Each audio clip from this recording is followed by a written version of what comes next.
रामू एक छोटा सा किसान था। उसके पास ज्यादा जमीन नहीं थी, न ही अच्छे औजार। उसके घर में बूढ़े माता पिता, पत्नी और दो छोटे बच्चे थे। घर की हालत ऐसी थी कि कई बार पूरे दिन चूल्हा भी नहीं जलता था। फिर भी रामू हर सुबह सूरज निकलने से पहले उठ जाता और खेत में मेहनत करने चला जाता।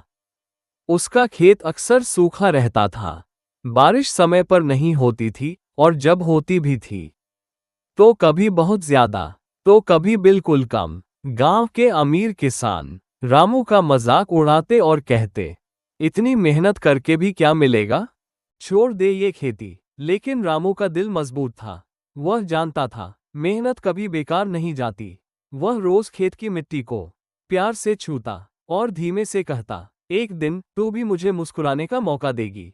एक साल बहुत भयानक सूखा पड़ा। ज्यादातर किसानों की फसल बर्बाद हो गई। रामू भी बहुत दुखी था, लेकिन उसने हार नहीं मानी। उसने थोड़ी सी बची फसल को संभाल कर रखा और अगले मौसम की चुपचाप तैयारी करने लगा। अगले साल उसने खेत में नए तरीके अपनाए।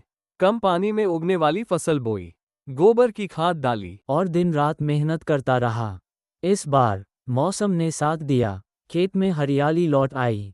जब फसल तैयार हुई तो रामू की आंखों से आंसू बह निकले, खुशी के आंसू। उस साल रामू ने इतना अनाज उगाया कि न सिर्फ उसका घर चला, बल्कि उसने कुछ अनाज गरीबों में भी बांटा।